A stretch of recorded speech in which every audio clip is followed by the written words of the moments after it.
today I did a first time glam. So this is kind of a makeup look for any of you who want to do glam makeup but you've not really done like eyelashes before or a bold lip or anything like that. So I decided to keep it really neutral on the eye, a bit smoky, just so that if you go to like a party or an event, it looks like you tried but you haven't gone to the ultimate limit. So I really hope that you enjoy this look. I did a red lip, a purple lip and a nude lip. That's pretty much it. I hope you have a wonderful day and I hope you enjoy this video. If you'd like to see this look, keep watching. So I started off with my eyebrows using Anastasia's Dipbrow in Ebony. I just pretty much filled them in. I'm hoping to do a brow tutorial soon anyway, so this is just a quick overview of my brows. I just cleaned them up with LA Girl Pro Conceal in Fawn, just clean them up under, and on top I just use my foundation shade so that I don't have halo brows. I use a concealer buffer brush just to clean that up and just to make sure there weren't any sharp lines. So with Zoeva's matte eyeshadow fix, I use this as my eyeshadow primer. I just rub that all over my lids with my finger, quite messy. To warm up my crease, I use Makeup Geek's eyeshadow in Cocoa Bear. This is very similar to MAC's Brown Script. It's just a reddish brown eyeshadow. Just use it as my transitional colour so that all my eyeshadows blend together and I just don't have black, brown, and then my skin colour. I use the beige shade from the Wet n Wild Vanity palette and I pack that all over my lids using an eyeshadow shader brush. You're probably wondering what that bump is on my eye. Don't worry about it. Just I have had it for a while. So moving on, I went back in with my crease colour just to make sure that my crease was defined and that everything didn't just blend into one shade and have no dimension. I then used my skin shade in powder, which is MAC's Mineralized Skin Finish in Dark, to set my brow highlight.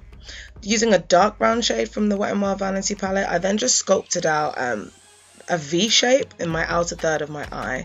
So that goes along my crease in the outer third and my lower lash line, and then I just blend that out into a wing just to give me a guide of where to put my winged liner, as you can see I'm doing there. So you just pretty much just go up and down just to give you that defined V. I mixed together that white gold shade and the yellow gold shade and it gave me a champagne gold, and I packed that pretty much in the center, but I also went into the inner third of my eye as well, and that just went over the beige just to give it a little bit more drama, because to me the beige was just looking a bit boring.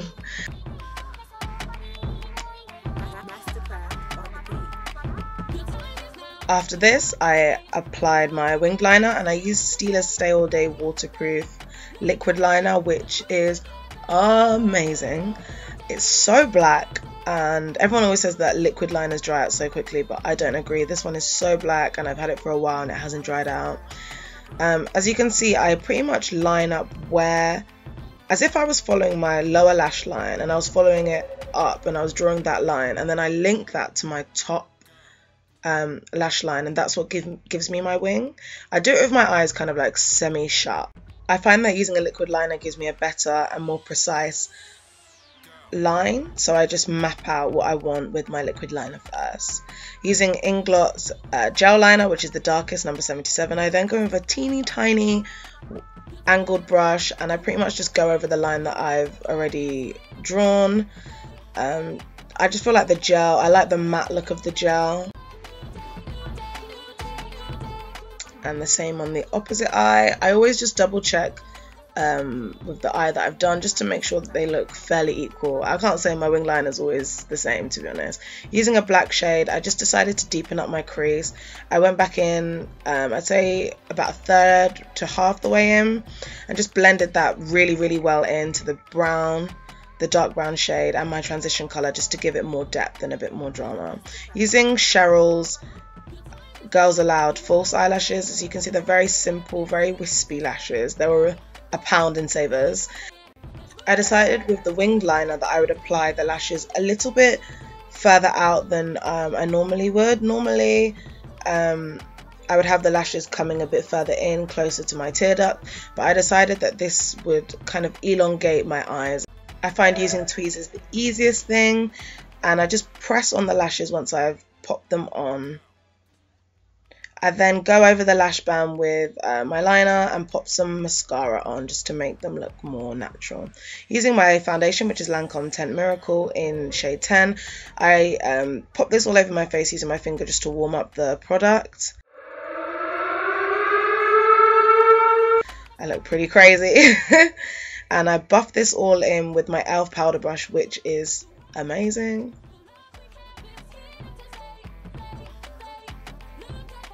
I make sure that I bring this down to my neck as well so that I don't have scary ghost face. I just spot concealed and concealed under my eyes with a shade that was my skin shade.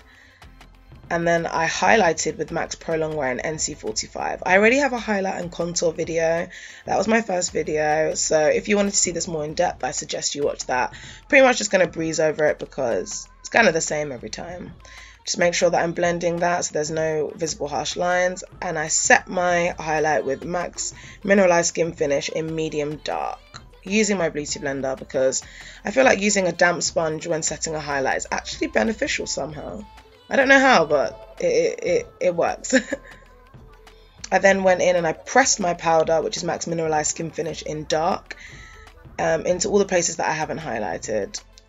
I just popped some of that Zoeva primer under my eyes, and I ran that dark brown shade using a fluffy blending brush under my eye on my lower lash line. And then in the outer third, I decided to just pop a little bit of black just to give some more depth. And on the inner third, I just popped the gold shade just to brighten up and open up my eyes. I applied my mascara on my lower lashes and my black eyeliner as well. Any generic eyeliner is fine. To contour, I use Sleek's Contour Kit in medium. Again, I've got a video out, much more in depth. This time I decided to kind of carve my cheekbones a bit more, just to get that rounded cheekbone look, which I'm kind of feeling at the moment. I just went over that with my bronzer, which is CoverGirl's Queen Ebony Bronze, to warm it up, bring some reddish hues into my face so that I don't look flat. I combined two blushes, which is Sleek's Flushed and Sleek's Sahara, gave a peachy shade, and I highlighted Bobbi Brown's Bronze Glow. You could just use the highlight side of the Sleek Contour Kit, to be honest. Just love highlighting. Look at that glow. And then I blended with a Duo Fiber brush. Set my brows with a dark brown powder as I don't want my brows shining. If I'm going out for a party where pictures are going to be taken, that's not okay. And that is the finished look. I'm pretty pleased with myself, as you can tell. And onto the lips, I decided to use MUA products as they're affordable and cheap. I lined my whole lips with the lip liner in Brooding Plum. Went over with the Velvet Lip Stain in Reckless. I don't know if they do this anymore, but I know Makeup Revolution have a really similar one, and you can pick it up in Superdrug for £3. It dries matte and it's just a gorgeous red. I've actually picked it up over MAC lipsticks every now and again, I can't lie. And that's it, pretty much.